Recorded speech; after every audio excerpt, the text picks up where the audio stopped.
Welcome, everybody, as we get started here in just a moment. I just want to begin by saying roll tide. And I am owning the fact that, well, Saturday was not the best day for Alabama. More on that in just a moment. Some of us are just joining in because I think we had we're coming a little bit late. I think we may have had the wrong link posted to the Facebook group this morning.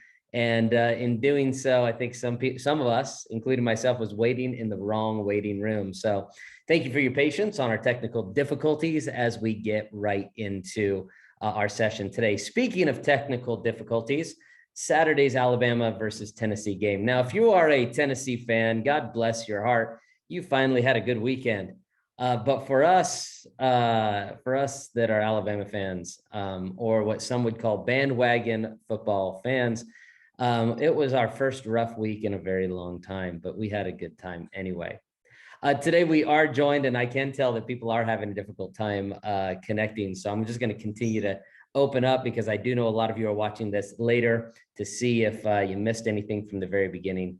And we today are joined, and I'm very glad to, by Nate Skelly. And Nate has got a great session that I'm going to be previewing here in just a moment. Before we go any further, my esteemed colleague, Jeremy Rands, is going to kind of open us up a little bit further. Go Blue. Yeah, go Blue. All right. Good to see you guys today. And Adam, we're going to ask that you open us up in prayer. We're glad that all of you guys are on. And let's ask the Lord to bless our time together. Would you do that, Adam? Which Adam? Oh, just the one that says Adam. Just Adam, the first Adam. Okay. Yes. All right, let's pray. Father, we thank you for this time that we have together, Lord, as leaders. And I just pray that you would use your word and wisdom from God's man to teach us today. Lord, we ask all this in Jesus' name. Amen.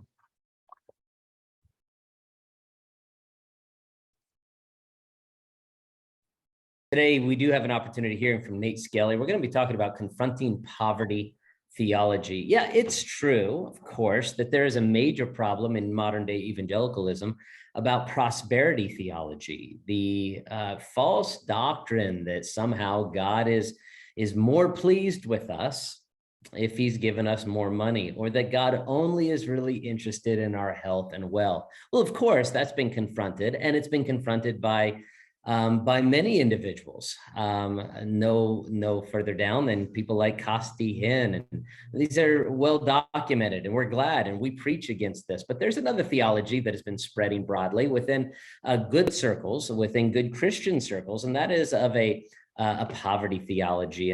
And I'm thankful to have Nate here to talk about this issue specifically for pastors. And Nate is not only speaking here, but he's going to be speaking at the Idea Summit coming up here in Dallas. And when he does so, he's going to be talking specifically about practical things like tax benefits for local pastors. That's going to be a great session, and maybe he'll give us a little sneak peek on what that might look like coming up here at the summit. But without any further ado, I would want to introduce my friend, Nate Skelly. Hey, Nate, we saw each other one time in Israel, didn't we? We did, yeah, on the Sea of Galilee. On the Sea of Galilee. It was the oddest thing. I took a photograph and a social media post of some kind, and I'm on the Sea of Galilee. And all of a sudden I got a text message either from you or your dad, I forget who, and said, what motel or what hotel are you staying in? And I'm like, what are you talking about? And so I looked at the sign, I looked at the phone in my room, and I'm like, it's this. And your dad's like, hey, why don't you walk next door? We're right over there. Yeah. Weirdest experience. I walk next door, and there's Nathaniel, and there's Kurt having breakfast, and they're on their own tour. How strange was that? Yeah, it was really cool. It was really cool. I mean, it's not a huge country, but especially small when you think about the places that people go when they visit Israel. Like there's some very specific sites, but it was really cool to run into you there. Well, I appreciate you joining us today. We're going to have a great conversation. And some of the folks who were maybe be in the wrong waiting room are joining us now. So why don't you kick us off and get us started? Okay, awesome. Yeah, thanks, Josh. I really appreciate the invitation to be part of the roundtable. Jason emailed me probably a few weeks ago now and said, hey, would you present a topic for roundtable? I said, yeah, I'd be glad to. I think it was really good timing because in these last few months, and Josh, we actually had a conversation. You were part of this. I've been putting together research and really just being very curious about this question of what are the unique financial challenges that pastors face. That's the world that I live in. I live in the world of finance, and I'm constantly around pastors, constantly having financial conversations with pastors, and I really just wanted to take a deep dive into that topic. And so I have interviewed, well, in the last 2 years, I've had well over 100 conversations with pastors about finances, but I specifically chose quite a few pastors to have more in-depth interviews with, some in the network. And then more than that, then I sent a survey to even more pastors than that and just try to collect research and answers and then organize that in a helpful way to say, okay, here's what it is. And the title of that research, and I put it all together in a white paper. And by the way, I want to send that out to everybody. I'm going to send it to Kylie and Jason, and hopefully they can get that your way. So you can see it's about a 10-page executive summary of this research. But I entitled it Confronting Poverty Theology because that was really the theme, the main takeaway that I got from these conversations. A lot of pastors are in this position where they feel like, Nate, I feel like I have to make a binary choice here. Either it's I serve in ministry or I chase financial stability, but I cannot have both at the same time. And that is partially our own fault. I'm talking ours as in people within ministry. That's partially. And it's partially the fault of our, maybe a misunderstanding of our economic system. But I remember, many of you know Kurt Skelly, know my dad. He is a very gifted communicator and Bible teacher, and you probably met him because he was speaking at a conference or pastors get together or something like that. But you may not have known Kurt Skelly back in the 1990s when he was simultaneously the youth pastor, Christian school teacher, church planter, car rental agent, care home assistant, and made a grand total of $15,000 a year, which even if you adjust that in for inflation, we're talking like maybe $35,000 a year. Like he was just running himself wild, doing all these things and just barely eking it by with a family of 3 small kids and then one on the way and a little apartment there in Connecticut.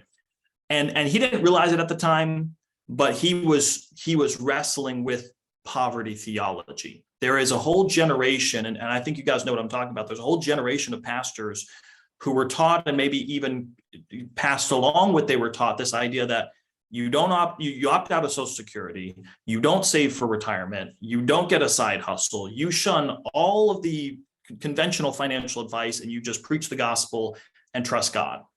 And while that advice may have been very well-meaning, unfortunately, it was very bad advice. And so now we've got a whole generation of pastors that are trying to unwind and untangle those things. And it's a little bit theology and it's a little bit practical financial advice. And so these are the things that I'm talking to pastors about. So let me kind of highlight for you the 3 big pain points. Now, there were a lot of answers I got. When I opened that conversation up to say, what are the unique financial challenges that pastors face? I got a lot of answers, but I boiled it down to really the 3 top themes that we continue to come back to. The first one is the below average pay. So let's be honest. The average pastor's pay is, and this is not opinion, you can back this up with data. Average pastor's pay is closer to their local elementary school teacher than the local school administrator of that school, even though the job of the pastor requires the education, skills, responsibilities that are more probably in line with the school administrator's role than an elementary school teacher. It's lower. It's even and even lower still than the average mid-level manager. That's senior pastors. But most pastors don't start in the senior pastorate role. A lot of them start in an associate or start in a youth ministry or music ministry. And so where the pay is even less. So here's what I found over and over again. Here was the theme. Pastors went to seminary, they went to Bible college, they graduated, they got a job in a role with very little pay. And for 10, 15 years, sometimes more, they just try to keep their head above water financially. I'm just trying to get by. Eventually, they became senior pastor or the ministry grew, and they got to the point where their pay was actually decent, that they had a little bit of extra money now to start to save for retirement and do some of these other things. But now they feel like, I am really behind the 8 ball. Like, I'm really behind because I'm 35, 40, 45, sometimes older, and I'm not where I need to be. And I know I'm not where I need to be. And so that's a big challenge, is just the below average pay when you consider what the job entails and the responsibilities compared to the average pay. Second big pain point is the lack of educational resources. So I surveyed the pastors. I said, did you learn about personal finances as part of your ministry training? Most pastors said no. About a third of pastors said yes, but it wasn't anything that helped me. Either it wasn't practical, or I didn't remember any of it, but it was just, yes, I think we talked about it, but didn't help me. Only 10% of pastors said that they learned about personal finances as part of their ministry training, and that, yes, it was helpful to them. So that's a staggeringly low number. Also consider this, most of the pastors that I'm talking to are within an autonomous congregation. They may have, they're part of a network or a cooperative program, but they're not in a hierarchical denominational structure where they have a pension, they have health insurance, and they have training and all these resources that come with that. So they have to source all of that themselves. Some churches have done a good job with that. Other churches have struggled. And so the lack of educational resources has been a big problem.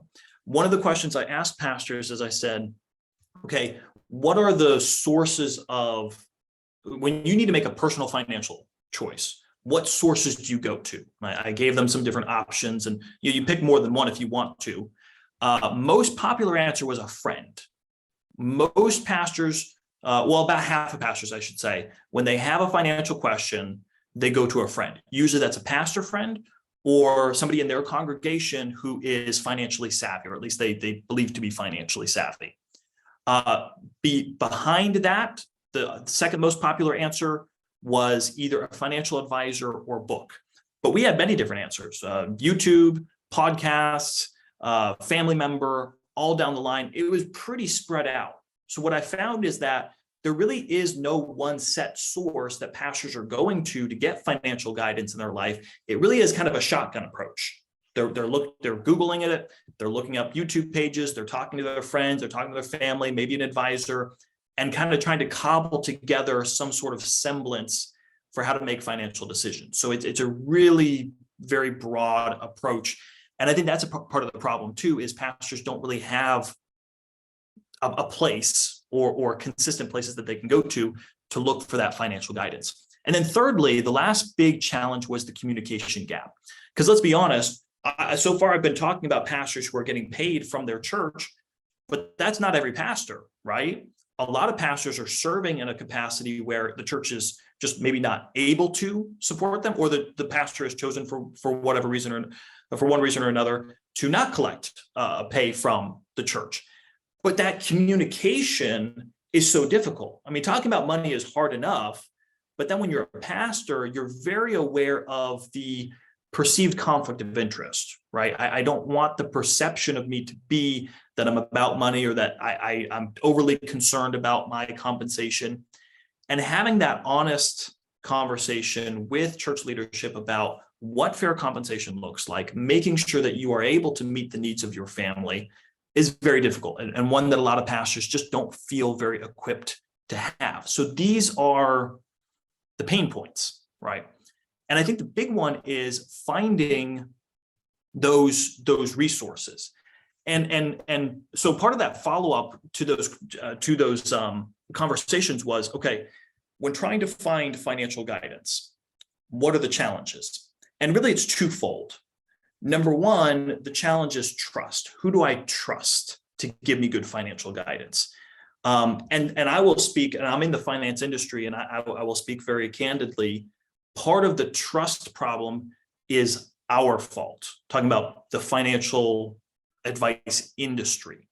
It's interesting because I've seen the research. They poll people and they say, based and poll people to kind of gauge the level of trust based on profession. Doctors are always at the top of that. Like when you kind of scatter plot different professions, how much does the general public trust this person? Doctors are usually pretty high. People usually trust their doctors. You're very smart. You went to school. I'm going to trust what you say about my health and care treatment. Financial advisors are usually on the level of lawyers. So people are like, yeah, you probably know what you're talking about, but I'm not super trustful that you're always 100% honest with me. And so that's a problem, right? So when people are seeking out guidance, whether that's from an advisor, whether that's from a friend, a family member, can I trust this person? Can I trust this person, A, to have my best interest in mind, but can I trust this person, B, that they actually have the competency to give me good advice? Because there's plenty, we all know this. You say, hey, I'm taking suggestions. Well, plenty of people will line up to give you suggestions, but that doesn't mean that they're good suggestions. So that's an issue, trust, finding a source that you can trust. But then secondly, price is the big barrier to that, because especially going the route of financial advice, I'll tell you for a fact, on the financial advice industry, most people who are financial advisors, what they want is people that have lots of money. They want people that have, hundreds of thousands, if not millions, to invest, or they want somebody that can pay them quite a bit out of pocket for their help. And most pastors do not fit either of those check boxes. So that's prohibitive. So pastors are like, I want good advice, but a lot of times the people that are really good and can give me good advice, I'm priced out. I don't fit their criteria. So where do I go for these answers? So before I go into our time with roundtable and questions, because I do have some questions that I want us to discuss, let me just offer you some practical resources, some good starting points on some of these things. Obviously, this is a much larger conversation and a lot of research and a lot of things went into this. But I just want to give you kind of the Cliff's Notes here today. So let me give you a couple things maybe you want to jot down. Here are a couple good books that I've read this year on the topic of personal finances that I think would be helpful for anybody. Bottom shelf. You do not have to be, financially savvy to get something from these books. They're written with everybody in mind. One of them is called "I Will Teach You to Be Rich" by Ramit Sethi. I Will Teach You to Be Rich. Remember, these are written from a secular standpoint. Obviously, there's some things as Christians that values-wise we may not see eye to eye, but on a practical level, very, very helpful book, very good. The other one is called The Psychology of Money by Morgan Housel. The Psychology of Money. A lot of money is not math, it's emotion. And that's the thing that a lot of times people forget about. A lot of financial decisions people make, it's not about the math. It's not about the calculator. It's about how people feel, the emotions behind the money. And that's a really important aspect. Those are very helpful books. I would definitely recommend them. If you're looking for good sites, if you're trying to learn and look up terms, you're trying to figure out, what is APR? What's the difference between a Roth IRA and a traditional IRA? What's a mutual fund? What's an exchange traded fund? Investopedia.com is a great one. It's like the Wikipedia for finances, investopedia.com. Another great one is NerdWallet. You may have seen their commercials. I've seen a lot more commercials for them recently, but I've been using them for a while. Just really helpful articles on a variety of financial topics. Those are both great. If you like podcasts, especially if you're looking for some real estate advice, Bigger Pockets podcast is a great one. I will plug my own podcast, Financial Pathway. I do a lot of practical finances, but also try from a ministry standpoint. So these are great resources that I would recommend. And let me just mention this finally before we go into our roundtable time.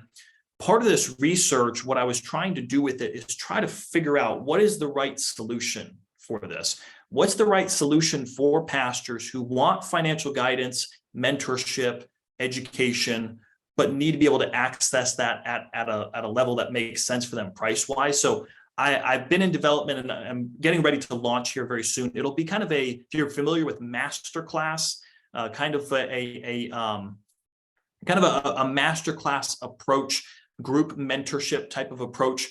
I'm going to start with probably 25 to 30 slots in that group. And if you're interested in that, I would really hope that you would take a look at that. But really what it's going to be is a program where we look at just financially, where are you at? What's the financial health score? What are things that you can do practically to develop and grow over time? and something that will be a monthly membership type of model so that you can jump into it, use it for as long as it's beneficial to you, and then graduate yourself out of that program. And I think I'm very excited about it. I think it'll be very helpful, and I'm going to be, kind of putting out some more things via social media on that soon. But especially since I had the opportunity to talk to you all about it, I did want to mention that as well. So there you have it, confronting poverty theology. I hope that sparks a bigger conversation as we go into the question times. Kylie or Josh, I guess I'll turn it over to you now. I sent some of the questions ahead of time, but I'll let you kind of transition us into that roundtable time. Yeah, absolutely, Nate. Thank you so much. Hey, Nate, if you could take those questions that you sent us, if you could put those in the chat directly, and then I'll walk through each and every one of them. But man, what great information that was. And I don't know about you, I love what Chris said. I'm trying to figure out how he knows my story so well. I feel read. I'm coming into my 20th year of ministry.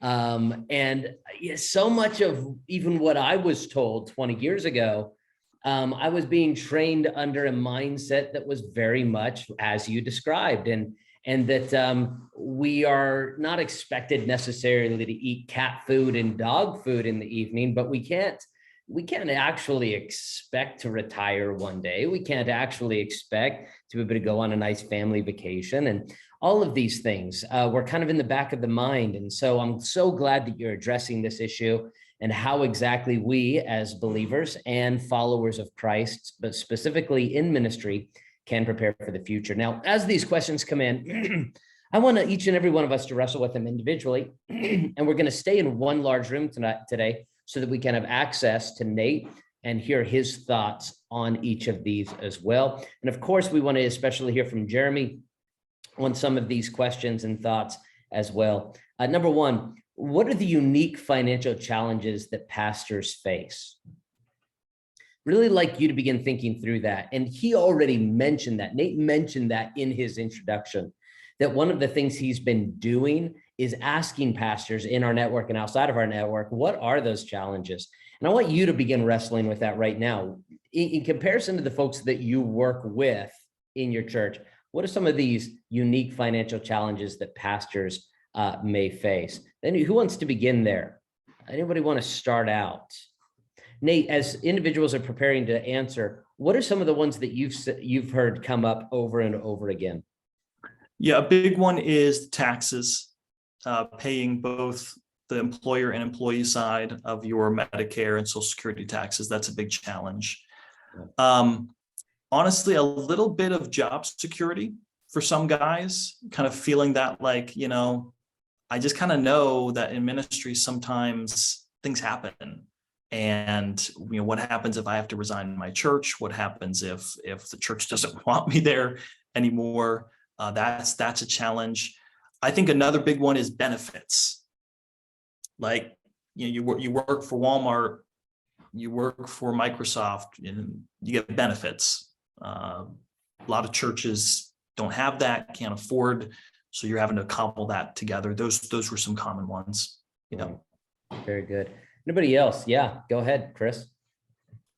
I know for me in my first ministry, I was taught that you can't outgive God, and that my Faith Promise mission should be increased every single year, and to just be exorbitant in that way. And I did not realize how that was sending me straight into debt, which is exactly where the pastor was there. He was driving himself further and further into debt, and I was feeling guilty by not wanting to raise my missions giving and trying to give more than 10% to the church, because that was being promoted and pushed every single Sunday. And then once I changed my mindset on that, I kept driving myself further into debt and realizing I'm definitely not doing what God's wanting me to do. I'm driving myself further into debt. So once I stopped giving as much money to missions, it was like the peace of God just came on me. And I know that sounds so bad, I'm giving less money, and yet I was crawling out of debt, and it was such a fantastic thing. Then I changed ministries and realized that whole mindset that I was under, and you've said it so well, not the prosperity gospel, the other one, the poverty gospel. That's definitely where I was, for sure. So I think just improper pastoral pressure on people and then training as a young assistant pastor. I'd love to hear more from Nate, what his thoughts are on that. I've noticed in my own ministry, my own heart, and then other pastors that I talk to, that oftentimes when a church is unhealthy as it relates to their giving, heavy pressure can be placed upon those who have already given so much of their time, talent, and resources. So there's this burden that is borne by 10% and almost trying to squeeze a little bit more blood out of a radish, when in reality, could it be that there's a lack of proper discipleship for the 90%? And now that this increased burden upon the 10%. So Chris, what you mentioned is something that I can relate to. And I think that I think one of the answers I would say is there a better proper discipleship of the 90% to bring them up to a healthy tithe, if you want to use that terminology. Some of us are uncomfortable with that terminology. I'm not uncomfortable with it because it's biblical. But across the board, everybody is participating in some way. Nate, what are your experiences as it relates to that part of the conversation? Yeah, I think that's many people's story. Yeah, God's wisdom is not self-contradictory, right? God's not going to be telling you to be so generous to the point that you're making poor financial decisions and putting yourself and your family in a bad financial position. So he's not calling you to do those two things simultaneously. But yeah, the answer to that starts in the pulpit. It starts in rightly dividing the word of God. I was reminded of the 2 Corinthians chapter 8. I think I'm right on that. Well, you reach chapter 8 and Paul's taking up the collection for the church at Jerusalem. And his motivation that he gives behind that is, I want you to give not out of constraint, but willingly. I want you, and then the preceding, the following chapter says God loves a cheerful giver. Like the motivation, we have to start with, when we teach and preach the Bible, the motivation behind giving is always love. We give because we love God. He first loved us. He gave his son for us, and he lavishly poured out his generosity on us. And so we in turn want to live that same way. But unfortunately, that idea of generosity and giving is so laced with heavy guilt and obligation that it really becomes a hammer that we hit people on top of the head about, instead of a wonderful opportunity that we teach people how to participate in. And that reframing of what giving is all about, I think that has to be the starting point. And then it allows us to really then make more informed decisions about our budget and how much we're able to give and do, not because somebody told us we have to do more than we did last year, but because we're motivated by love and an understanding of what God's word says. Fantastic. Anybody want to add to that number one before we move on to number two? All right. Number two, what sources do you go to when making important financial decisions? I'll begin. I'll answer by saying, first and foremost, you talked about books and resources. So I'm a Dave Ramsey guy, and primarily I became a Dave Ramsey guy because I was 26 years old as a pastor. And I was looking at Christianity Today back when it was less of it's a different magazine. And there was an ad on there that said, increase tithing, start Financial Peace University. And I'm like, hey man, that's great. I want to increase tithing. So I started the Financial Peace University in our church, and we had like 20 people take it the first time. And it blew my mind. I had never learned those principles, never. And so it was really helpful for me. So I still go back to Ramsey stuff, but when it comes to personal, and I'd be interested if you all have similar people in your life. I have a chairman of our deacons who is a wealthy, or I would say well-to-do businessman. I ask him about personal financial decisions. I have a financial advisor, and Edward Jones of all places, that helps me make decisions. Before that, when my father-in-law was alive, I would ask my father-in-law and my father. Now I've moved beyond that. My father-in-law is no longer there, and my father I go to for other types of advice. But I have a secular financial advisor And I have a chairman of the deacons, and then there's a third individual. If you've ever heard of Clergy Advantage, they're a great tax prep place for pastors. And I go to a guy named Chuck there. And he's been a great help in dealing with the intricacies of clergy taxes. Anybody else want to speak into that? Adam? I have a question. What's the best way to find a tax pro or someone in your particular state who knows the idiosyncrasies of those things? Because like our church pays a bookkeeping firm, financial consultants, but they're based in Georgia. And so when it comes to my personal taxes and things like that, they're like, well, we're not really sure how California does things, so you need to find someone local to help you. But I feel like if I just call someone up and say, hey, can you do pastor's taxes? They're going to say yes. And I don't know if they really know. So what's the best way to find someone in your state? Nate, do you have any counsel on that? Or then Jeremy? I wish that I did, because I would refer them a lot of business. That's one of the toughest parts, honestly, for pastors, is finding a knowledgeable, competent tax professional that understands pastors' taxes. Because your average CPA, they can do your taxes, but they're not doing a lot of pastors' tax returns, and they can miss stuff very easily. There's a couple of folks, a couple guys that I know that I've referred to before, but again, you're running into that same issue. They're in one state, you're in another state. Sometimes those get a little bit complicated. So I would love if I could find somebody you've got kind of a nationally based tax professional. So maybe Josh and maybe others in the roundtable would know of somebody. I would be curious to learn more about that. I have two thoughts, and then I'd love to hear from Jeremy.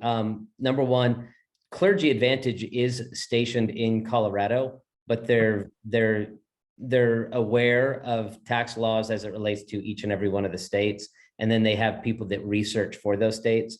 I will say that they're good, but it's a ministry, but they charge enough to make it worth their while. So Clergy Advantage is an option. The second thing that we used to do, and this is what I did when we first started, is we got in contact with a couple of the larger churches in town and just set up coffee appointments with their pastors. And one of the questions we had was, who does your taxes? And then wherever some of the larger churches are sending their staff to get their taxes done, is normally the best people in town that in the state that know how to do it. Jeremy? Yeah, we have an attorney in our church, and he's a partner in a law firm. So we're always asking him questions of people that he recommends specifically, and he vets them for us as well. So that's how we have found most of the professional help that we need, especially when it comes to CPAs and things that sort, dealing specifically with churches and taxes.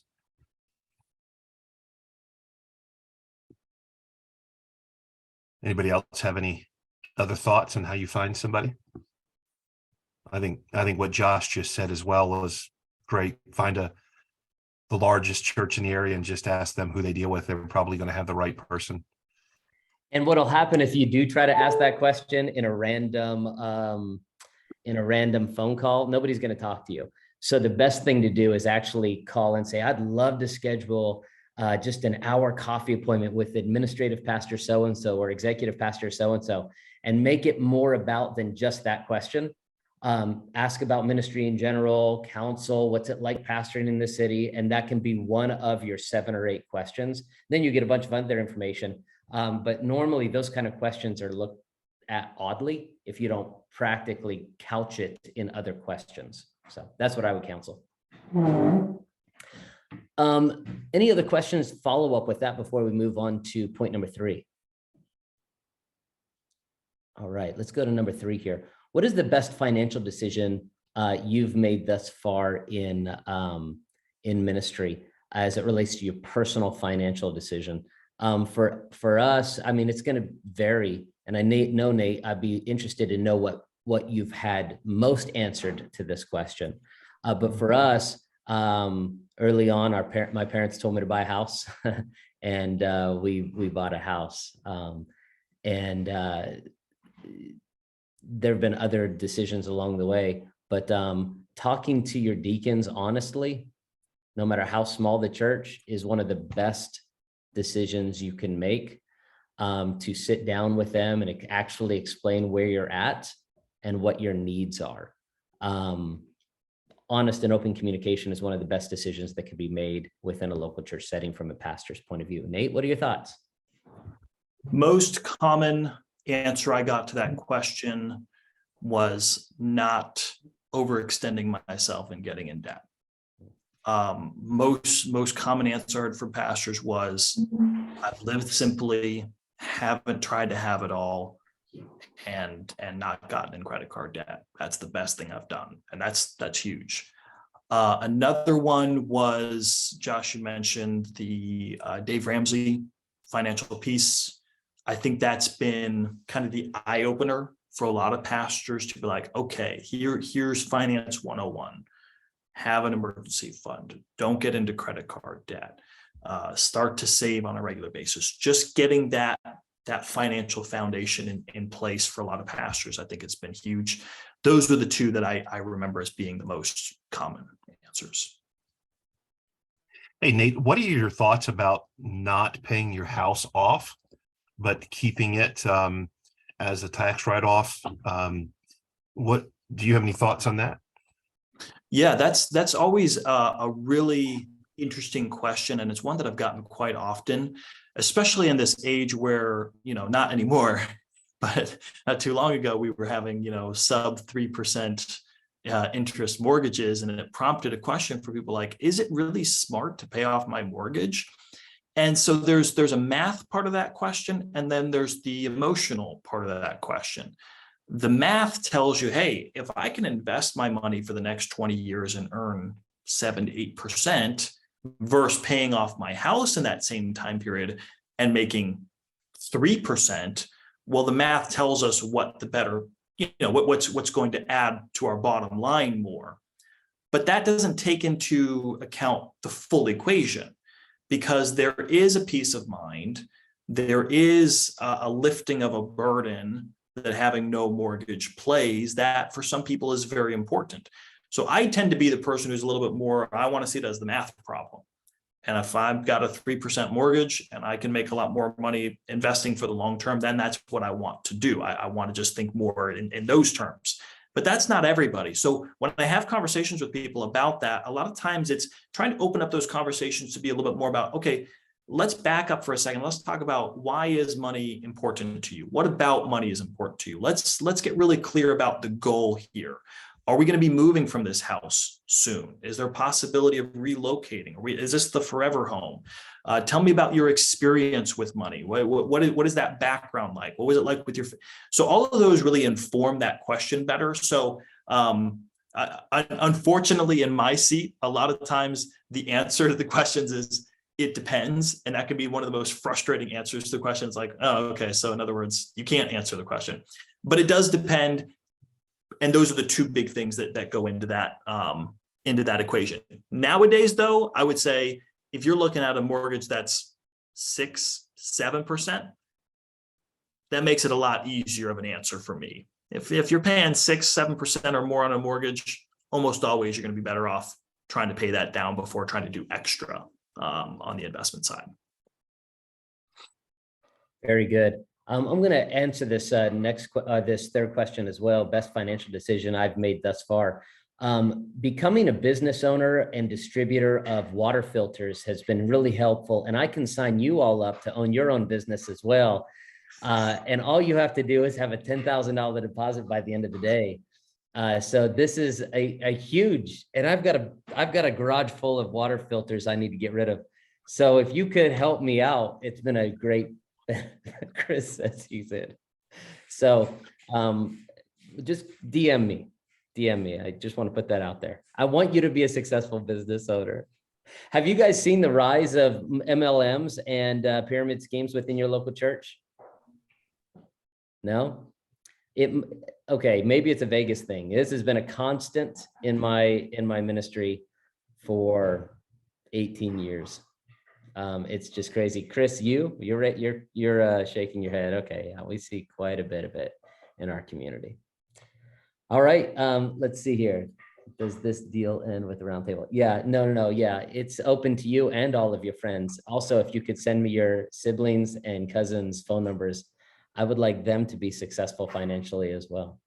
Number 4 here. What are the most common financial mistakes you've seen pastors make? What are the big mistakes we've seen pastors make? Nate, we're going to go to the table, but what are some of the ones that people have answered to you?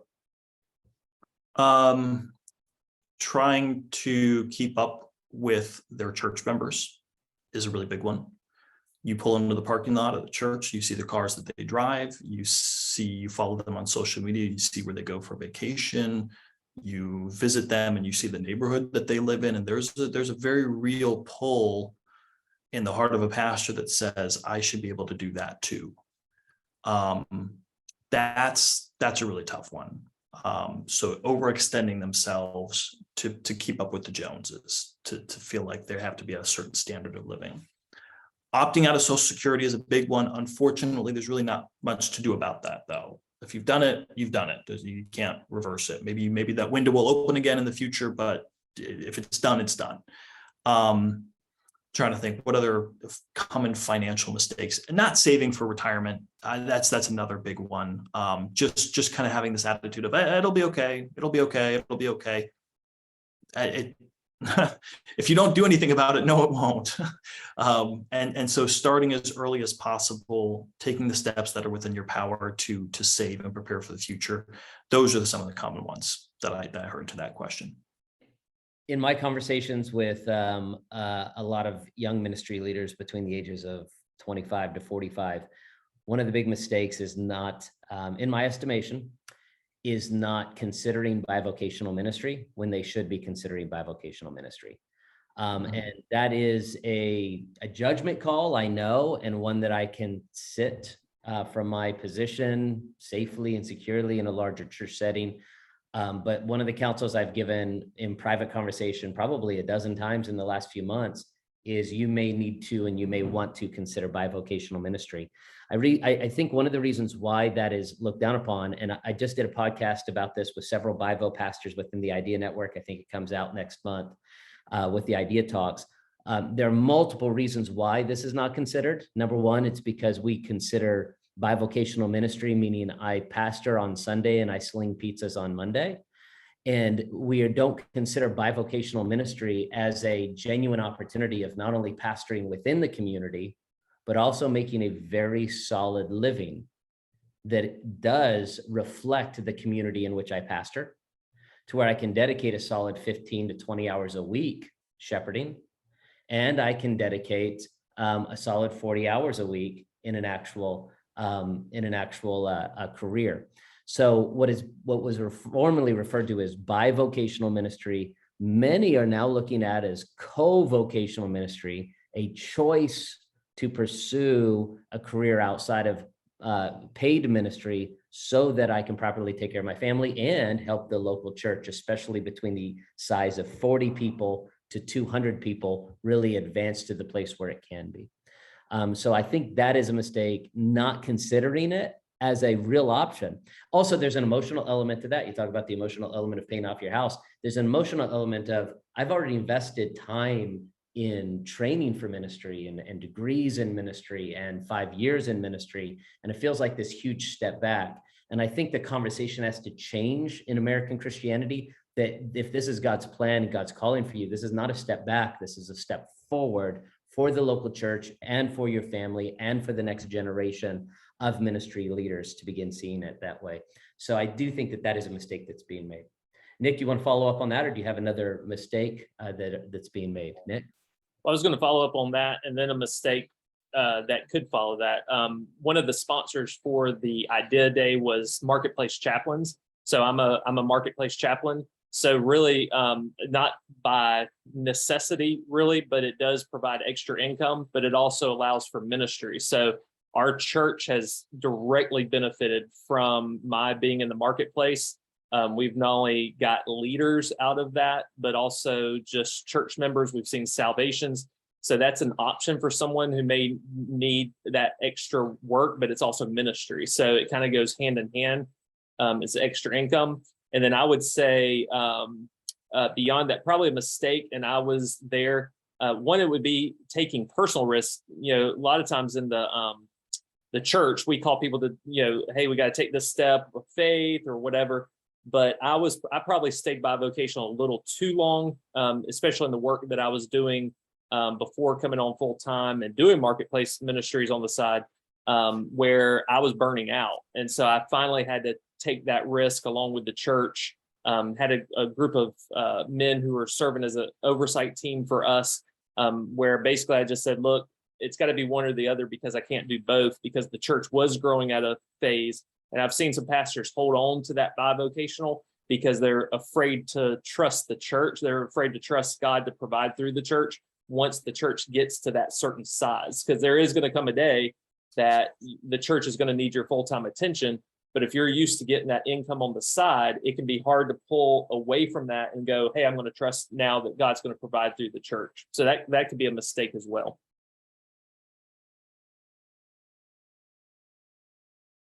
Yeah, that's a fantastic statement.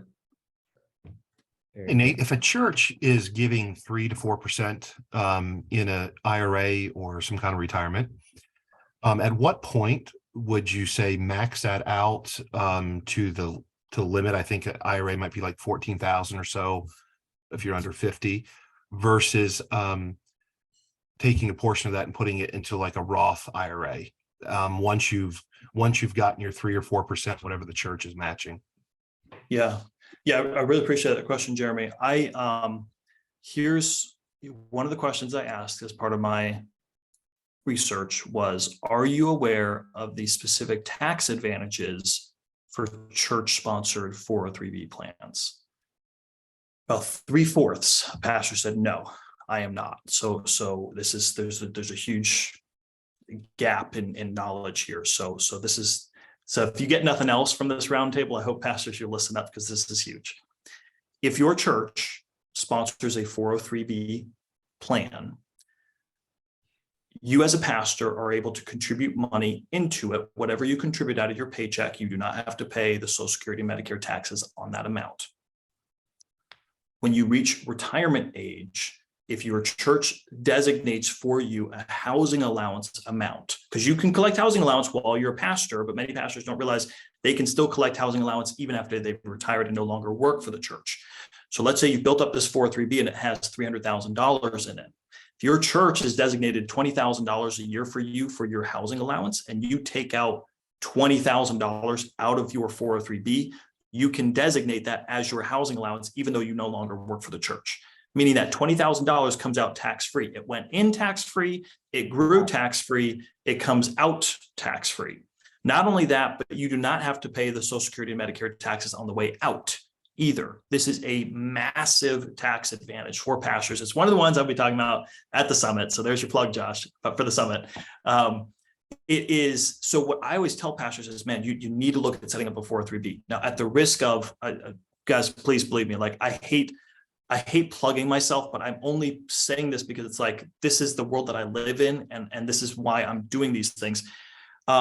I used to tell pastors, look at Guidestone or look at Envoy. They were the only two places that I knew of that do 403B plans for churches. What I figured out is actually, there's not like some special type of 403B that Guidestone or Envoy can do. It's just setting up a 403B. That's all you need. And as long as it's the church that's setting it up, it fits the rules. It fits the parameters for the IRS. So I've been able to set up 403Bs for churches. It depends. If you're looking at set up a 403B for church, talk to Guidestone, talk to Envoy, talk to me if you want to. But it's something that I would absolutely recommend is the first place you go. Before a Roth IRA, before an IRA. And the other thing is, for the church, the church doesn't have to pay out of pocket for the 403B, which is a really great thing. A lot of times pastors are like, I would love to set up a retirement plan, but I know that's going to be really costly on the church side, so I'm going to hold off on that. Not necessarily. You can set up a 403B through the church. If the church cannot offer a match or contribute, from their side, that's okay. You can still set it up to where the pastor is able to contribute out of his own salary. So that is absolutely the first place I would recommend pastors start, is setting up a 403B through their church. So I'm glad you mentioned that, Nate. And he mentioned, man, I don't want to be promoting myself here. I mean, one of the things we're committed to doing is bringing to our members not only key speakers who can speak directly to the problems, but also resources, including Nate Skelly, who is a resource you can literally bring in virtually and speak to your team, speak to your deacons, or just speak with you about how to develop a 403B program within your local congregation for yourself. So please pursue pursue Nate and have him give you help in that way. Very good. Any final questions for Nate before we exit out? Tim? Yes. I'm wondering, is there any way a network can do health insurance? Just that's difficult for a lot of churches. Just wondering if there's some way to come together and do something like that. It's much easier in a larger church, I know. I'm sorry, Tim, for specific, can you be more specific? Are you talking about a network, or are you talking about the IDEA network? Well, more specific, is there any way the IDEA network could do that, or some other way that churches could come together and purchase health insurance outside of just the, it's difficult for a smaller church, so I know they normally will go do their own thing. So is there any way churches could band together or IDEA network? It's a really interesting idea. There are many of the IDEA network churches which are autonomous or independent, depending on how they self-identify. And in doing so, we are not necessarily connected to larger denominations in which you can find that. So I don't know that personally. It's something I would be interested in looking into. But Jeremy is somebody who functions in a lot of ways as the CFO of the IDEA network and really understands the administrative side of ministry far more than I would. I'd be interested in his thoughts on that, even if it's even a possibility. Yeah, what makes it really difficult now is going across state lines, and most insurance companies now are negotiated within groups, and we just would not have the manpower to negotiate with 50 different states, insurance companies within the states. That's something that really changed a lot with Obamacare as well. It made it really, really difficult for networks like this to come together. One of the things that, and call it a true healthcare. So they have these Christian, it's not called healthcare. So yeah, I guess you have to be careful with that, but they can come together and then negotiate pricing and that with doctors. That's probably the simplest way to do it, but to get true health insurance is very difficult now to do it within a network. Yeah, I appreciate you speaking into that, Jeremy. Obama, sheesh. I mean, one more thing, right? I feel like he just threw Obama under the bus there. But no, I mean, in reality, I do remember that taking place. We used to be, as a church, underneath the healthcare of another church. But again, the problem with that was everything did change in that administration. So good question. Well, we're closing out. Any final last question that's under 60 seconds, we can throw Nate's way. Nathaniel, thank you so much for being with us today and leading us in this discussion. If they want to get in contact with you directly, what's the best way to do so? Send me an email, info@nateskelly.com, or I'll give you I'll put my number in here too if you just want to call or text me. There's my cell. Happy to have any conversations. If you just got questions, you just want to rattle them off rapid fire. I love it.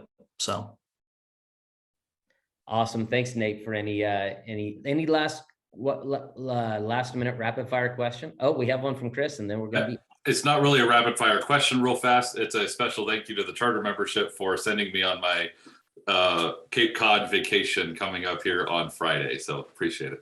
You're gonna have a great time, man. I'm looking forward to hearing about how much fun it was. You take off this Friday and come back after the weekend? I'll be gone for 2 weeks. We're dropping, it's a twofold vacation. We're dropping off the kids at the grandparents and then going to Cape Cod for 3-4 days and then coming back to pick them up. Fantastic. Have a great time, man. All right, everybody. We will see you next week. Thanks, Nate. Bye now. Thank you, guys. Yep.